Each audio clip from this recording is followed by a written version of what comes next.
আসসালামু আলাইকুম ওয়া রাহমাতুল্লাহি ওয়া বারাকাতুহু। আলহামদুলিল্লাহি রাব্বিল আলামিন ওয়াসসালাতু ওয়াসসালামু আলা সাইয়্যিদিল আমবিয়া ওয়াল মুরসালিন ওয়া আলা আলিহি ওয়া আসহাবিহি আজমাইন। শুরু হচ্ছে আপনাদের প্রিয় অনুষ্ঠান আলোকিত প্রতিদিন।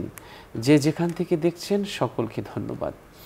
দর্শক, আজ অতিথি হিসেবে আমরা আমন্ত্রণ জানিয়েছি ঢাকা বিশ্ববিদ্যালয়ের কেন্দ্রীয় জামে মসজিদের সম্মানিত সিনিয়র ইমাম ও খতিব বিশিষ্ট ইসলামী চিন্তাবিদ হাফেজ মাওলানা নাজির মাহমুদকে। আসসালামু আলাইকুম ওয়া রাহমাতুল্লাহি ওয়া বারাকাতুহু। ওয়ালাইকুম আসসালাম ওয়া রাহমাতুল্লাহি ওয়া বারাকাতুহু। মোহতারাম, কেমন আছেন? আলহামদুলিল্লাহ, আপনি কেমন আছেন? আলহামদুলিল্লাহ। দর্শক, আজ আমরা যে বিষয়টি নিয়ে কথা বলবো সেটি হচ্ছে হজের 5 দিন করণীয়। চমৎকার একটি বিষয়। মানুষের জীবনে অনেক স্বপ্ন থাকে। এই স্বপ্নগুলোর মাঝে কিছু স্বপ্ন তার পূরণ হয়, আর কিছু স্বপ্ন সাথে নিয়েই মাটির সাথে মিশে একাকার হয়ে যায়। এই স্বপ্নগুলোর মধ্যে সবচেয়ে বড় যে স্বপ্নটি থাকে সেটি হলো হজ করা, আল্লাহর ঘরে যাওয়া এবং ফরজ ইবাদতটি সম্পাদন করার তৌফিক লাভ করা। অনেকে সারা জীবন আল্লাহর কাছে প্রার্থনা করেন, আবার অনেকে এই প্রার্থনা করতে করতে তার শেষ সময় কবুল হয়, অনেকের হয় না। তো এই যে স্বপ্ন, এই স্বপ্ন কারো পূরণ হয়, কারো হয় না। কারো সবুজ গম্বুজ থেকে, কালো ঘরের গেলাপ থেকে ডাক আসে, কারো আসে না। তো ইব্রাহিম আলাইহিস সালাম যখন হজের আজান দিয়েছিলেন, যাদের সেই আজানে আজান যাদের কানে পৌঁছেছিল, যারা শুনেছিল, যারা লাব্বাইক বলেছিল, মায়ের পেটে, বাবার পৃষ্ঠদেশে এবং রুহের জগতে যে যেখানেই ছিল সেখানে বসে লাব্বাইক বলেছিল। আর যারা লাব্বাইক বলেছিল তারাই সেখানে হজ করার সুযোগ পাবে, মিলবে। তো বাইতুল্লাহর মুসাফির হওয়া, বাইতুল্লাহর ছায়ায় যাওয়া এবং হজ সম্পাদন করার মধ্যে যে স্বাদ মজা আছে, এটা আসলে কোনো একটি অনুষ্ঠানে বলে শেষ করা যাবে না। আল্লাহ তাআলা অনেক নিদর্শন রেখেছেন এই মক্কা মদিনায়। যারা নিজেকে পরিবর্তন হওয়ার ইচ্ছে লালন করে ওখানে যেতে পারে, সেই অদৃশ্য যে নিদর্শনগুলো আছে সেগুলোর উপর থেকে পর্দার আড়াল সরিয়ে দেন, চোখের সামনে থেকে আড়াল সরিয়ে আল্লাহর প্রিয় বান্দাদেরকে সেটা দেখার সুযোগ করে দেন। তো এই হজ সঠিকভাবে পালন করতে হবে। আমাদের মনে রাখতে হবে, আমরা সারা জীবন নামাজ পড়ি, যতদিন নামাজ যখন ফরজ হয়েছে এরপর থেকে শেষ দিন পর্যন্ত, এটি ইসলামের একটি স্তম্ভ। আমরা রোজা রাখি, যেদিন রোজা ফরজ হয়েছে তখন থেকে সারা জীবন, এটি একটি ফরজের স্তম্ভ। জাকাত সারা জীবন দেই, এটি একটি স্তম্ভ। কালিমা সারা জীবন পড়ি, এটি আমরা ইসলামের একটি স্তম্ভ, খুঁটি। কিন্তু হজের যে 5 দিন, 5 জায়গায় 5 দিনে 9 কাজ করাকে হজ বলে। এই 5 জায়গায় 5 দিনে 9 কাজ করা, এটি হলো হজ। তো এই যে 5 দিনের এই হজটা, এটা হলো আমাদের জীবনের একটা ফরজ। 5 দিনে মনে রাখতে হবে যে আমরা সারা জীবন নামাজ পড়ি, সেটা একটা স্তম্ভ, একটা ফরজ। আর 5 দিনে আমরা যে হজের কার্য সম্পাদন করি, এটি হলো আমাদের একটি ইসলামের স্তম্ভ। সুতরাং এই 5 দিনের কাজগুলো কিভাবে করতে হবে, কতটা যত্নের সাথে করতে হবে, নির্ভুলভাবে করতে হবে, সেটা আমরা বুঝতেই পারছি। তো আজ আমরা এই হজের 5 দিন যে করণীয় রয়েছে, এই 5 দিনের করণীয় নিয়ে আমরা আজ আলোচনা শুনব প্রিয় অতিথির কাছ থেকে। জি মোহতারাম। জি, আলহামদুলিল্লাহি রাব্বিল আলামিন ওয়াসসালাতু ওয়াসসালামু আলা সাইয়্যিদিল মুরসালিন ওয়া আলা আলিহি ওয়া সাহবিহি আজমাইন ওয়া বা'দ। ফাকাদ ক্বালা আল্লাহু তাআলা ফিত তানজিলিল আজিজ ওয়া ফুরকানিহিল কদীম, আউযু বিল্লাহি মিনাশ শাইতানির রাজীম, বিসমিল্লাহির রহমানির রহিম, ওয়ালিল্লাহি আলান নাসি হিজ্জুল বাইত মান ইসতাতা ইলাইহি সাবিলা, সাদাকাল্লাহুল আযীম। আমি আন্তরিকভাবে আপনাকে অভিনন্দন এবং ধন্যবাদ জানাচ্ছি এজন্য যে আপনি চমৎকার একটি বিষয়ের অবতারণা করেছেন। কারণ হলো, হজের যে প্যাকেজ আমরা দেখি 40-45 দিন, বিশাল এক প্যাকেজ। এই 40-45 দিনের এই মানে ডামাডোলে একদম হজের যে 5 দিন, এটা আমরা ভুলেই যাই। এবং 5 দিন মূল যে করণীয়, এই বিষয়গুলো আমরা এর সাথে তাল গুলিয়ে ফেলি। সুতরাং আপনি যে এই যে আলাদা করছেন 5 দিন আমাদের কি করুন, এবং এই 5 দিন হলো হজ, এটা বিশাল গুরুত্বের দাবি রেখে এই জন্য আমি আন্তরিক ধন্যবাদ জানাচ্ছি। দেখুন, আল্লাহ রাব্বুল আলামিন যাদের সামর্থ্য দান করেছেন তাদের জীবনে একবার হজ করা ফরজ করে দিয়েছেন। আপনি যেমনটি বলতেছিলেন যে অন্যান্য ইবাদাতগুলো আমরা ছোটোবেলা থেকে দেখতেছি, মায়ের কাছ থেকে শিখছি, বাবার কাছ থেকে শিখছি, ভাইয়ের কাছ থেকে শিখছি, মসজিদে গেছি, দেখছি কীভাবে নামাজ পড়ে, কীভাবে রোজা রাখে, কীভাবে, এটা আমরা ছোটোবেলা থেকে পরিচিত। কিন্তু হজ এমন একটা ইবাদত যার সাথে আমরা আসলে পরিচিত নয়, একদম নতুন করে একটা ইবাদত আমরা করতেছি। সুতরাং এটা আমাদের জানা এবং সে অনুযায়ী আমল করা এটা অত্যন্ত গুরুত্ব একটি বিষয়। আরেকটি বিষয় আপনি বলেছেন যে আসলে এটা যে জীবনে একবার ফরজ, এটা কত যত্নের সাথে করতে হবে, এটা একটা বড় পয়েন্ট।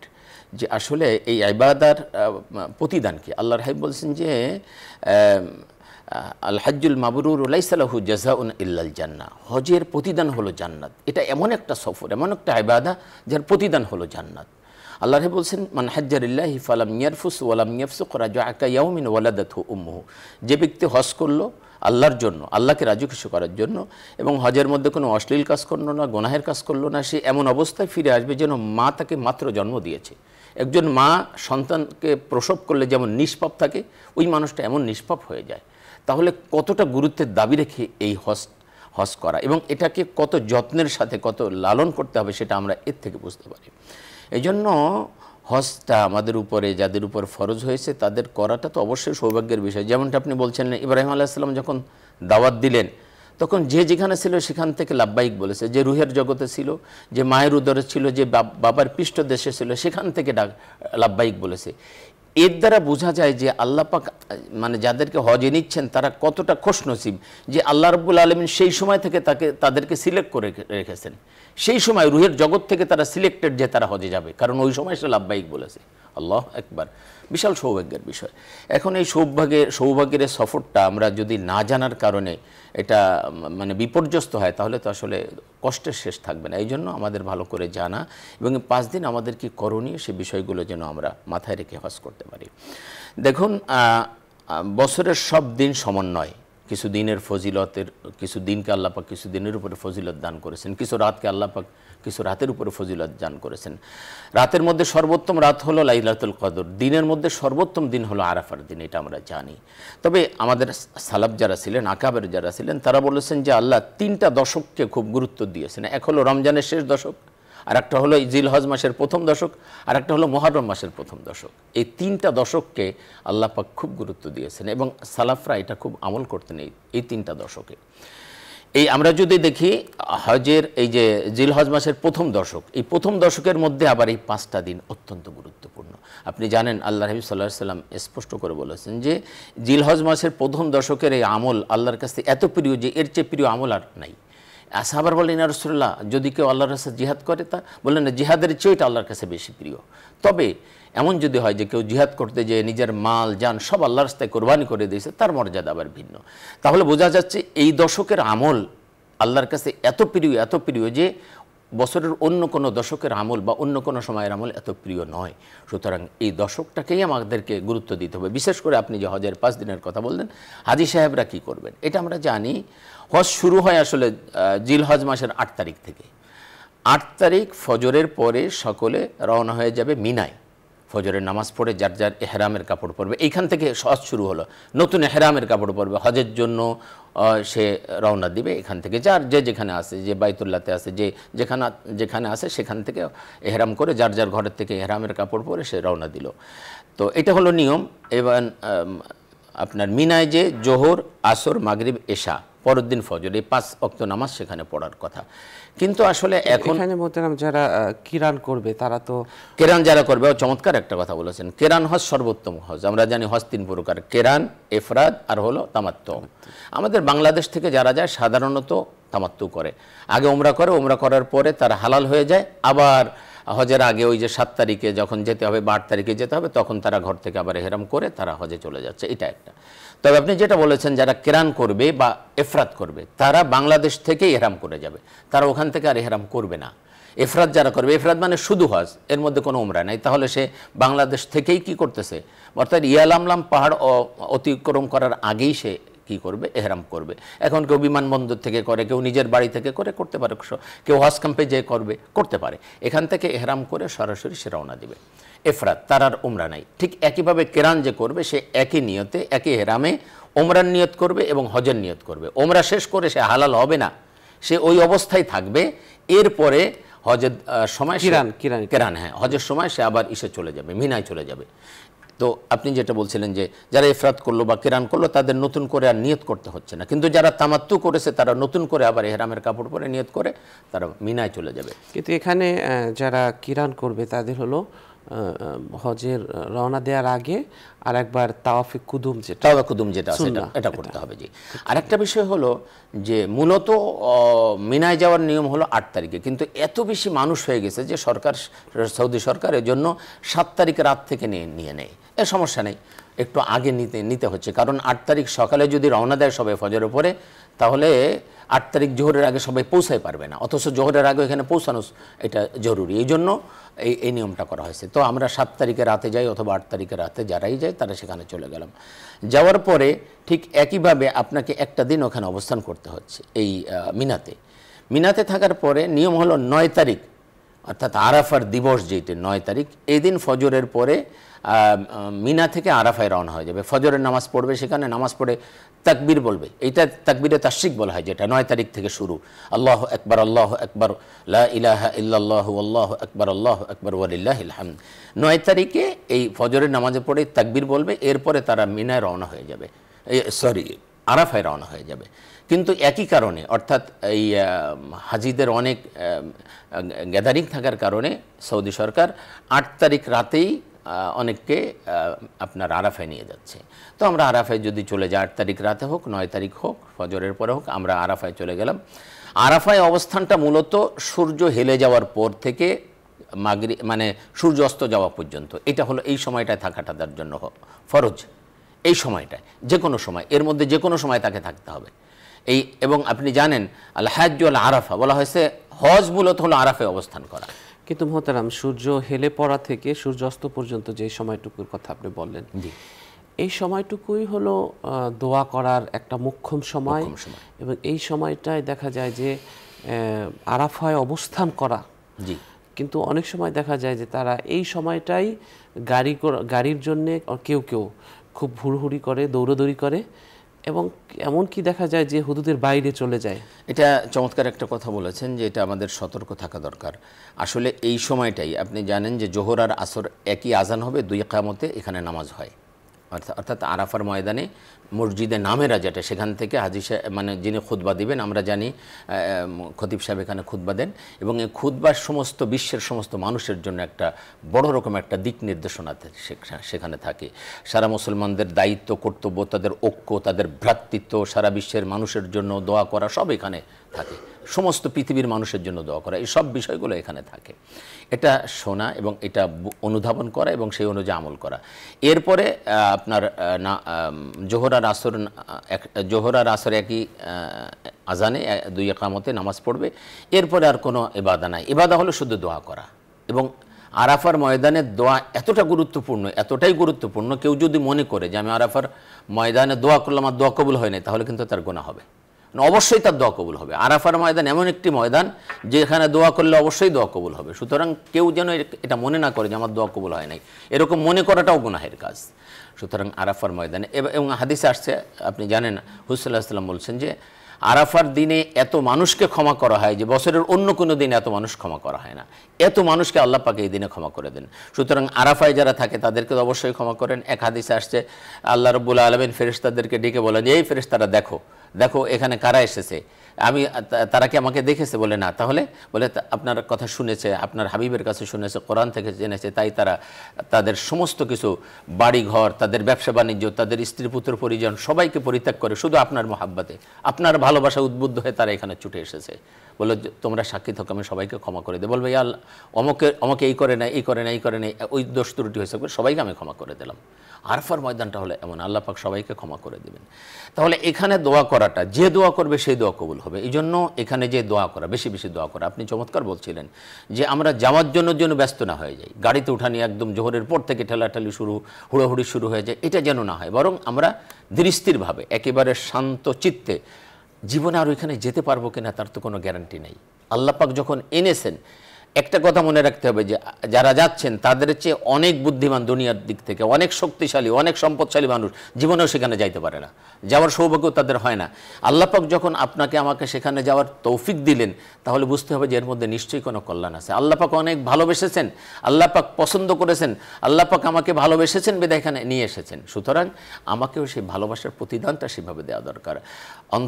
অত্যন্ত শান্ত চিত্তে সুষ্ঠুভাবে সেখানে ইবাদত করা, সেখানে বন্দেগি করা, সেখানে আল্লাহ রাব্বুল আলামিনের দিকে রুজু হওয়া, একেবারে একনিষ্ঠ, দুনিয়ার সব কিছুকে ভুলে যে আল্লাহ রাব্বুল আলামিনের কাছে দুহাত তুলে দেওয়া করা, আল্লাহ আপনি আমাকে ক্ষমা করে দিন, আমার জাতিকে ক্ষমা করে দিন, আমার পরিবারকে ক্ষমা করে দিন। এভাবে যা যা চাওয়ার আপনি সব চেয়ে নেন, যা হালাল আছে সব কিছু আপনি চেয়ে নেন। এই দোয়াগুলো আল্লাহ কবুল করবেন। তাহলে আরাফার ময়দানে এই আমলটা করা। আরেকটা আপনারা জানেন, এখানে সমস্ত নবী রসুলগণ কিন্তু হজ করেছেন। শুধু জানা যায় যে 2 জন নবী আসতে পারেন নাই, তাদের উম্মতরা এত বেশি ছিল যে তাদেরকে রেখে আসতে পারেন নাই। সালেহ আলাইহিস সালাম, হুদ আলাইহিস সালাম, এই 2 জন নবী আসতে পারেন নাই। আর সমস্ত নবীগণ কিন্তু হজ করতে এসেছেন এবং আরাফায় তারা অবস্থান করেছেন। আপনি আমি সেখানে অবস্থান করতেছি।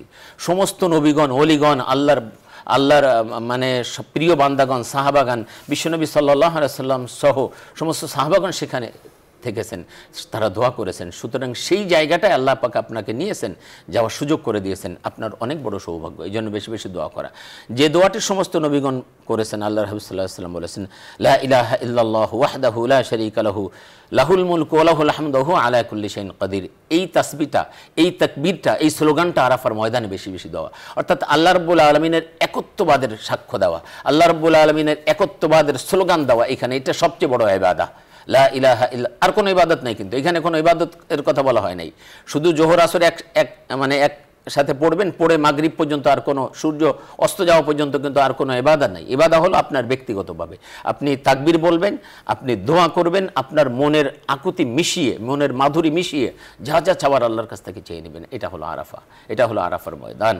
আরাফার ময়দানে যে কাজটি হয়, আমি বলবো যে আপনি যেভাবে আপনার মুআল্লিম আছেন বা আপনার যিনি গাইড আছেন তিনি যেভাবে বলেন, আমরা যদি মসজিদে নামেরা নামাজ পড়ি তাহলে তো অবশ্যই জোহর আসর একসাথে পড়বো।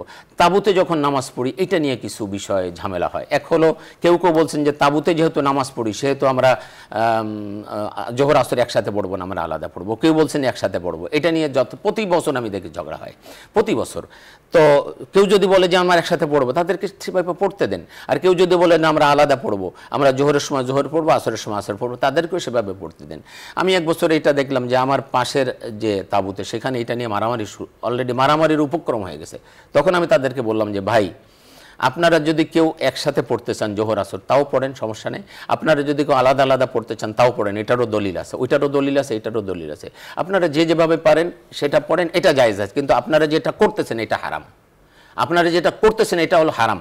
আরাফার ময়দানে ইহরামের কাপড় পরে ঝগড়া করতেছেন, এটা হারাম। এটা আল্লাহ পাক সরাসরি বলে দিয়েছেন, ওয়ালা জিদালা ফিল হাজ্জি, হজের মধ্যে তোমরা কোনো ঝগড়া বিবাদ করবে না, তোমরা কোনো এই ধরনের কাজ করবে না। অথচ আপনারা সেটাই করতেছেন।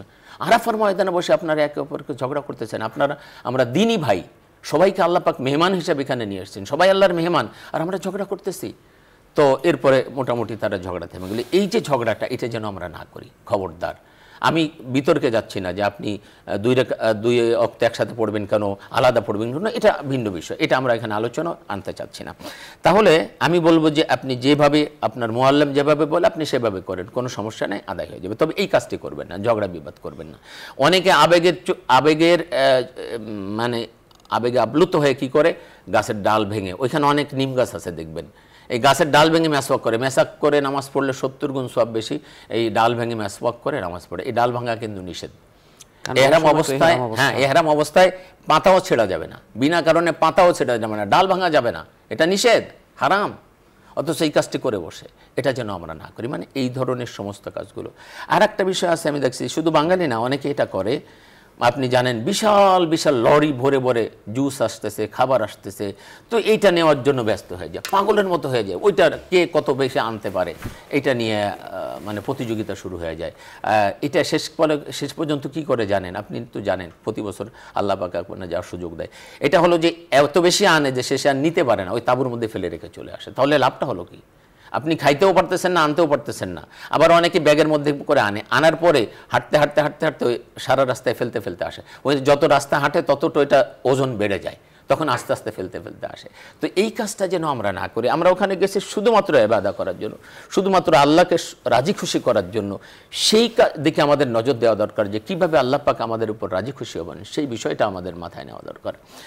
এরপরে এখান থেকে আমরা জানি সূর্য অস্ত যাবে, অস্ত যাওয়ার পরে আমাদেরকে চলে আসতে হবে মুজদালিফায়। কেউ যেন আমরা মাগরিবের নামাজ পড়ার জন্য ব্যস্ত না হয়ে যায়, যে সূর্য অস্ত গেলে আমরা এখনো মাগরিবের নামাজ পড়তে পারলাম না। না, এইখানে মাগরিবের নামাজ না পড়াটা হলো ইবাদা। ইবাদা কাকে বলে? মানে মালিক গোলামকে যখন যে আদেশ করবেন তখন সেটা করার নাম হলো ইবাদা, এটার নাম হলো দাসত্ব, এটার নাম হলো গোলামি। সুতরাং আল্লাহ রাব্বুল আলামিন আমাদেরকে যখন যেভাবে আদেশ করেছেন সেই আমলটা সেভাবে করা। আর এটা দেখিয়ে দিয়েছেন বিশ্বনবী মুহাম্মদ রাসূলুল্লাহ সাল্লাল্লাহু আলাইহি ওয়াসাল্লাম। তিনি বলছেন খুদু আন্নি মানাসিকাকুম, তোমরা আমার থেকে হজের বিধানগুলো শিখে নাও। আল্লাহর হাবিব এই আরাফার ময়দানে জোহর আসর একসাথে পড়েছেন, এইটাই হলো ইবাদা। আর তিনি মাগরিব ওখানে পড়েন নাই। মাগরিব সূর্য অস্ত যাওয়ার পরে তিনি পুরো কাফেলা নিয়ে চলে আসলেন মুজদালিফায়। মুজদালিফায় এসে সেখানে এসে যত রাত হোক এখানে এসে আপনি মাগরিব আর এশা এক আজানে 2 ইকামতে এখানে পড়তে হবে। এটাই হলো হাদিস সাহেবদের নিয়ম। আপনি যত রাতে আসেন বা রাত 2টা 3টায়ও যদি আসেন তবু আপনি পথে নামাজ পড়তে পারবেন না, মাগরিব আর পড়বেন না। আপনি আরাফা থেকে রওনা দিলেন, যদি গাড়িতে আসেন, পায়ে হেঁটে আসেন, যখন এসে পৌঁছাবেন, অনেকে রাত 12টা বেজে যাবে, অনেক 1টা বেজে যায়, ওই তখনই আপনি এশা এবং মাগরিব এশা দুইটা একসাথে পড়বেন। ওখানে হলো এবং কসর করবেন। হুদুদ যেটা ওইটা যেটা হলো আপনার শুরু হয়, যেটা আপনার মুজদালিফার যেটা শুরু হয় সেটা হলো সুবহে সাদিকের পর থেকে সূর্য উদয় হওয়া পর্যন্ত। এই টাইমটা হলো অজীব, ওখানে অবস্থান করা, এখানে অবস্থান করা অজীব। কিন্তু এই সময়ের জন্য আমাকে পুরো রাত এখানে থাকতে হচ্ছে। চমৎকার একটা তথ্য আপনি। কিন্তু কেউ যদি মনে করে আমি 12টা 1টার ভিতরে আসলাম বা 3টায় আসলাম, আমার বোধহয় মুজদালিফা হয় না, এইটা ভাবার কোনো সুযোগ নাই। ওইটা শুরুই হয় হলো মুজদালিফায় সুবহে সাদেক থেকে নিয়ে একেবারে সূর্য উদয় পর্যন্ত এই সময়টুকু হলো। সুতরাং আপনি যত রাতে আসেন না কেন কোনো সমস্যা নেই। আরেকটা বিষয়, এখানে একটা বড় রকম দর্শন আছে, এটা আমার মনে হয়, সেটা হলো যে আমরা যারা হজে যাই বিভিন্ন দেশ থেকে আসে, কেউ দেখবেন 5 স্টার হোটেলে থাকতেছে, কেউ থাকতেছে 3 স্টার হোটেলে, কেউ নর্মাল হোটেলে থাকতেছে। আল্লাহ পাক বলছেন যে না, এটা আমার কাছে পছন্দ না। আমি চাই তোমরা সবাই আল্লাহর বান্দা, সবাই এক হয়ে যাও। এই জন্য বলে যে মিনায় চলে আসো। তো মিনায় এসে সবাই এক তাঁবুতে থাকতেছে, ওইখানে আর 5 স্টার হোটেল নাই, সবাই এক তাঁবুতে থাকতেছে। কিন্তু এইখানেও কিছু ক্লাসিফিকেশন আছে, কিছু ভিআইপি তাঁবু আছে, কিছু নর্মাল তাঁবু আছে। আল্লাহ বলছেন না, এটাও আমার কাছে ভালো লাগতেছে না। তোমরা সবাই আল্লাহর বান্দা, সবাই যেন এক আদমের সন্তান, সেভাবে তোমরা থাকবে। তো আসো আরাফায়। আরাফায় আসার পরেও এখানে সবাই এক হয়ে যাচ্ছে, দেখবেন তাঁবুগুলো প্রায় এক। এখানে সামান্য কিছু ভিআইপি তাঁবু আছে। তো আল্লাহ বলছেন না, এটাও হবে না, আসো মুজদালিফায়। মুজদালিফায় আসো, সবাই একই আকাশের নিচে, প্রেসিডেন্ট হলেও আর মানে প্রজা হলেও সবাই একই আকাশের নিচে থাকতেছে, মাটির উপরে একেবারে। আল্লাহ পাক বলেন এইটাই হলো তোমাদের পরিচয়, এটা সবাই এক, তোমরা কেউ বড় নয় কেউ ছোট নয়, সবাই এক আল্লাহর বান্দা। তুমি যে গোত্রে জন্মগ্রহণ করো না কেন, যেখানে জন্মগ্রহণ করো না কেন, তুমি সাদা হও, কালো হও, গরিব হও, ধনী হও, সবাই আমার কাছে এক। আল্লাহু আকবার। ইন্না আকরামাকুম ইনদাল্লাহি আতকাকুম। বরং তো আল্লাহর কাছে তো সেই ব্যক্তি বেশি সম্মানিত যার মধ্যে যত বেশি খোদাভীতি আছে, আল্লাহকে যে বেশি ভয় করে চলে। এই জন্য আল্লাহ বলছেন সবাই এক। এখানে খোলা আকাশের নিচে, ওইখানে একদম মানে প্রেসিডেন্ট যিনি যান, মানে সৌদি বাদশাও যদি হজ করতে যায়, তার জন্য কিন্তু আলাদা কোনো তাবু নাই, তাকেও কিন্তু ওই মানে খোলা আকাশের নিচে একেবারে ফ্লোরে বিছানা বিছায় তারপরে থাকতে হচ্ছে, রাস্তার উপরে অথবা কঙ্কর, একেবারে মরুভূমির মধ্যে কঙ্কর আছে, সেই কঙ্করের উপর বিছানা বিছায় থাকতে হচ্ছে। আমরা কিন্তু সেভাবেই থাকি। আরেকটা চমৎকার বিষয় হলো যে এখানে এত কষ্টের পরেও আমরা থাকতেছি রাত্রে। আপনি দেখবেন চমৎকার একটা বিষয় এখানে আছে। আদম আলাইহিসসালাম, হাওয়া আলাইহিসসালাম যখন আরাফায় তাদের পরিচয় হলো, পরিচয় হওয়ার পরে তারা দুজনে চলে আসলেন সেখান থেকে, এসে এই মুজদালিফাতে এসে তারা রাত যাপন করেছিলেন। আদম এবং হাওয়া আলাইহিসসালাম প্রথমে তাদের এই দুনিয়াতে এসে প্রথম একসাথে রাত যাপন হলো এই মুজদালিফায়। এই জন্য আমি দেখেছি হাজী সাহেবরা এই যে আপনার আরাফা থেকে রাত্রে এখানে আসার পরে এখানে 2 ঘন্টা 3 ঘন্টা 5 ঘন্টা যাই ঘুমায় না কেন, যতটুকু ঘুমাতে পারে, এবং এই কষ্টের মধ্যে তারা ঘুমায়, এত শান্তির একটা ঘুম হয়, এত শান্তি। আশ্চর্য হয়ে যেতে হয় যে কঙ্করের উপরে সাদা একটা পাটি বিছায় অথবা একটা মাদুর বিছায় একটা কাপড় বিছায় শুয়ে আছে, অথচ চমৎকার একটা ঘুম তার হচ্ছে এবং প্রশান্তের একটা আমার ঘুম। জীবনে যে কত স্মৃতি আছে মুজদালিফায়, আমি অনেকবার মানে সেখানে আল্লাহ আমাকে নিয়েছে। তো এই যে যেটি বললেন আপনি যে অনেক সময় দেখা গেছে কোনো বছর মাত্র 1.5 ঘন্টা ঘুমিয়েছি, 2 ঘন্টা, 1 ঘন্টা, মানে এই ঘুমের মধ্যে, এতটুকু ঘুমের মধ্যে মনে হয়েছে যে পূর্ণ দীর্ঘ একটা ঘুম হয়েছে এবং পূর্ণ যে এই যে আপনি মিনায় থাকলেন, আরাফায় থাকলেন, এই ক্লান্তিটা দূর হয়ে যাচ্ছে। সামান্য ঘুম, 1 ঘন্টা ঘুমাচ্ছেন, পুরো ফ্রেশ হয়ে গেছেন আপনি। এত শান্তি এবং এত প্রশান্তির একটা ঘুম, কষ্ট দূর করে একটা ঘুম, এটা আসলে এর দ্বারা বোঝা যায় যে আল্লাহ পাক আসলে ওই সময় কি পরিমাণ রহম করেন এবং আল্লাহ পাক যে তার হজকে কবুল করবেন, এগুলি হলো তার আলামত। তো এই আমরা মুজদালিফায় থাকলাম, মুজদালিফার পরে ওখান থেকেই তো হেঁটে চলে, হ্যাঁ, এখান থেকে হেঁটে আমাদেরকে যেতে হবে। এই মুজদালিফায় থেকে আরেকটা কাজ আছে, সেটা হলো আপনাকে পাথর সংগ্রহ করতে হবে। অর্থাৎ ওই দিন এই শবে সাদেকের পরে 10 তারিখে আমাদেরকে বড় জামারা, যেটা বড় শয়তান বলি আমরা, বড় জামারা, সেখানে 7টা পাথর নিক্ষেপ করতে হবে এবং পরবর্তী 11 এবং 12 তারিখ 2 দিনে 3টা জামারাতেই পাথর নিক্ষেপ হবে, 7টা করে। সর্বমোট 70টা পাথর নেওয়ার কথা বলা হয়, কারণ কেউ যদি 13 তারিখ ফজর পর্যন্ত থাকে তাহলে তাকে আবার পাথর মারতে হবে। এই জন্য এখান থেকে একদম, এটা আমরা অনেক বড় নেই না, এটা আমাদের যে সনাবুট আছে না আমাদের দেশে, এরকম বা এর চেয়ে একটু বড় পাথর, এরকম 70টা পাথর আপনাকে সংগ্রহ করে কাছে রাখতে হবে। এই জন্য আমরা অনেকে পাথরের ব্যাগ সাথে রাখি, অথবা যে কোনোভাবে আপনি এটা নিতে পারেন। এই 70টা পাথর এখান থেকে সংগ্রহ করতে হবে। সংগ্রহ করে আমরা এবার রওনা দিব কোন দিকে? রওনা দিব জামারায় পাথর মারার জন্য।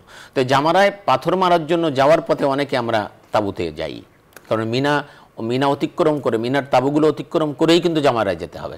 আপনি আপনার তাঁবু অতিক্রম না করে কিন্তু জামারায় যেতে পারছেন না। তো যাওয়ার সময় অনেকে তার ওই যে ছোট যে ব্যাগট্যাগ থাকে বা যে যা কিছু থাকে, এগুলো তাঁবুতে রেখে বা একটু রেস্ট নিয়ে তারা অনেকে জামারার দিকে রওনা দেয়। তো আরেকটা বিষয় এখানে, যে অনেকে আছে রাতের বেলায় চলে যায়, মানে মুজদালিফা পার হয়ে চলে যাচ্ছে, মুজদালিফায় সামান্য থেকে তারপরে চলে। এটা হলো আল্লাহর হাবিব সাল্লাল্লাহু আলাইহি ওয়াসাল্লাম বলেছেন, যদি কেউ অসুস্থ হয়, দুর্বল হয়, তাদের জন্য এই মাসআলা। কিন্তু এইটা দেখা যাচ্ছে যে এখন অনেকে ফজরের আগেই, শবে সাদেকের আগেই মুজদালিফা ত্যাগ করে মিনায় চলে যাচ্ছে। এটা কিন্তু তার জন্য ঠিক হবে না, কারণ ওয়াজিবটা সে তরক করে। একেবারে 30 সেকেন্ডে আমরা পাথর মারবো যে সেই, হ্যাঁ, এরপরে আমরা সেখানে চলে যাব পাথর মারতে।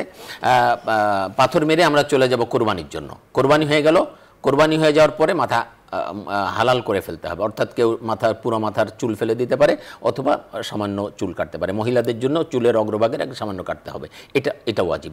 তাহলে কোরবানি এটা কিন্তু ধারাবাহিকতা থাকতে হবে। আপনার আগে জামারায় পাথর মারতে হবে, তারপরে কোরবানি করতে হবে, তারপরে হালাল হতে হবে। এর আগে হালাল হওয়া যাবে না। হালাল হয়ে গেলে তারপরে সে স্বাভাবিক কাপড় চোপড় পরে ফেললো। এরপরে সে কি করবে? মানে তাওয়াফ, 10, 11, 12 এই দিন যে কোনো সময় সে তাওয়াফ করবে। ফরজ তাওয়াফ, এই ফরজ তাওয়াফ করাটা, এটা হলো হজের আরেকটা। ইহরাম পরা, আরাফায় অবস্থান করা, আর এই ফরজ তাওয়াফ করা, এটা তার 3টা ফরজ আদায় হয়ে গেল। এই ফরজের ও তাওয়াফের সাথে কিন্তু আবার সাই আছে, সাই করবে, সাইটা ওয়াজিব। সাই করার পরে সে মোটামুটি তার হজ হয়ে গেল। এরপরে আবার সে মিনায় ফিরে আসবে। মিনায় ফিরে এসে 11, 12 এই 3 দিনে আবার জামারায় 3টা করে জামারায় পাথর মারবে। আলহামদুলিল্লাহ, এটা হজ হয়ে গেল। এরপরে সে আবার মক্কায় ফিরে যাবে। মক্কায় ফিরে যাওয়ার পরে একটা বিদায়ী তাওয়াফ আছে, এটার নাম, এইটাও কিন্তু ওয়াজিব। এই বিদায়ী তাওয়াফ যদি কোনো মহিলা, আমাদের মা বোনরা যারা প্রাকৃতিক যে সমস্যাগুলো তাদের হয়, এরকম যদি হয়ে যায়, তাহলে তার আর করতে হবে না, করলে গুনাহগার হবে না, সে সরাসরি সেখান থেকে চলে আসতে পারবে। তাহলে আমরা এখানে যেটা জানতে পারি যে এখানে বিদায়ী তাওয়াফ করব, বিদায়ী তাওয়াফ করার পরে সে তার হজ শেষ হয়ে গেল, সে ইচ্ছা করলে এখন বাড়ি চলে আসতে পারে অথবা মদিনায় চলে যাবে। এটা হলো তার পরবর্তী কাজ। ধন্যবাদ মোহতারাম। দর্শক, আমরা সংক্ষিপ্তভাবে আমরা হজের 5 দিন করণীয় নিয়ে আমরা আলোচনা শুনলাম। আল্লাহ তাআলা আমাদের সকলকে হজ করার তৌফিক দান করুন। দর্শক, অনুষ্ঠানের এই পর্যায়ে আমরা একটি মোনাজাত করব। আপনারাও চাইলে আমাদের সাথে মোনাজাতে শরীক হতে পারবেন। আল্লাহুম্মা সাল্লি আলা মুহাম্মদ ওয়া আলা আলি মুহাম্মদ কামা সাল্লাইতা আলা ইব্রাহিম ওয়া আলা আলি ইব্রাহিম ইন্নাকা হামিদুম মাজিদ। আল্লাহুম্মা বারিক আলা মুহাম্মদ ওয়া আলা আলি মুহাম্মদ কামা বারাকতা আলা ইব্রাহিম ওয়া আলা আলি ইব্রাহিম ইন্নাকা হামিদুম মাজিদ। আলহামদুলিল্লাহি রাব্বিল আলামিন। والصلاة والسلام على سيد الأنبياء والمرسلين وعلى آله وأصحابه أجمعين. রব্বুল আলামিন গুনার বোঝা নিয়ে আপনার শাহী দরবারে ভিখারির মতো, কাঙ্গালের মতো, অভাবীর মতো হাত পেতেছি। রব্বুল আলামিন জেনে না জেনে শয়তানের ধোকায় পড়ে, নফসের তাড়নায় পড়ে গুনাহ করেছি। আপনি আমাদের জীবনের সমস্ত গুনাহ খাতা মাফ করে দিন। আমিন আমিন। রব্বুল আলামিন গুনার স্তূপ থেকে আমাদেরকে একটু আপনি কিনারে ভেরান। রব্বুল আলামিন গুনার মহাসাগর থেকে আমাদেরকে আপনি একটু কিনারে ভেরান। রব্বুল আলামিন যত অপরাধ করেছি ক্ষমার কলম দিয়ে সমস্ত অপরাধ গুনার উপর আপনি একটু দাগ বসিয়ে দিন। আমিন আমিন। রব্বুল আলামিন আমাদেরকে আপনি নেককার মুমিন পরহেজগার বানায়া দিন।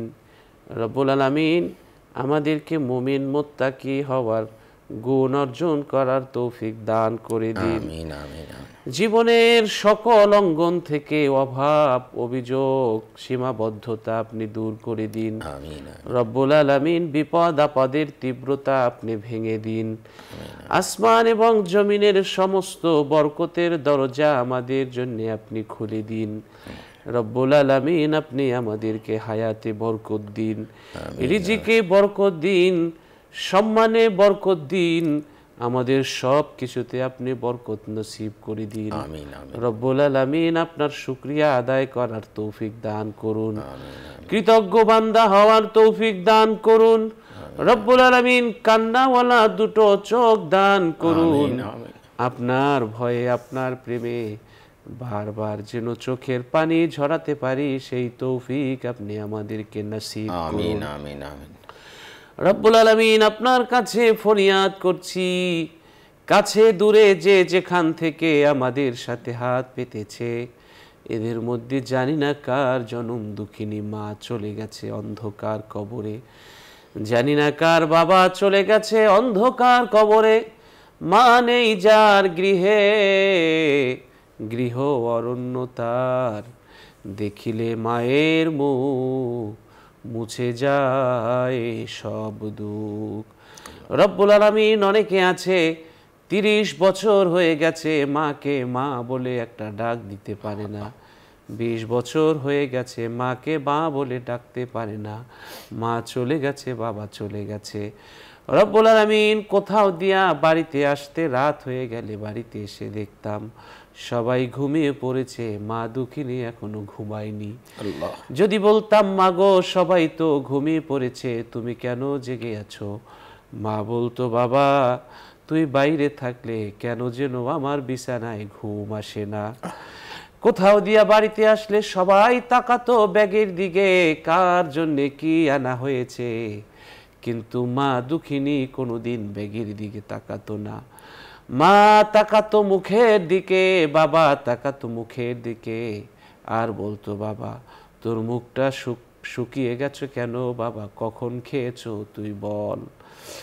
এখন আর বাড়িতে আসলে কেউ মুখের দিকেও তাকায় না, এখন আর বাড়িতে আসলে কেউ অপেক্ষা করে না। মা নাই যার, বাবা নাই যার, আল্লাহ তাআলা আপনি সবার মা বাবার কবরের আযাব চিরদিনের জন্য বন্ধ করে দিন। কারোর মা বাবাকে আপনি কবরে মারিয়েন না, কারো মা বাবার কবরে আপনি আযাব দিয়েন না, সবার মা বাবার কবরকে জান্নাতের বাগান বানিয়ে দিন। রব্বুল আলামিন এই অনুষ্ঠানের পৃষ্ঠপোষক বসুন্ধরা গ্রুপের চেয়ারম্যান, আল্লাহ তাকে নেক হায়াতে তৈয়বা দান করুন। আমিন আমিন। এমডি চেয়ারম্যান, ভাইস চেয়ারম্যান, পরিচালক সহ সকল ডিসিশন মেকারদেরকে আপনি কবুল আর মঞ্জুর করে নিন। আমিন আমিন। সবার হায়াতে বরকত দিন। আল্লাহ সকল প্রকার বিপদ আপদ বালা মুসিবত এই গ্রুপের উপর থেকে আপনি উঠায় নিন। আমিন আমিন। রব্বির হামহুমা কামা রব্বায়ানি সগীরা। সুবহান রাব্বিকা রব্বিল ইজ্জাতি আম্মা ইয়াসিফুন ওয়া সালামুন আলাল মুরসালিন ওয়ালহামদুলিল্লাহি রাব্বিল আলামিন। দর্শক আমরা আজ এখানে শেষ করছি। আল্লাহ হাফেজ। আসসালামু আলাইকুম ওয়া রাহমাতুল্লাহি ওয়া বারাকাতুহু।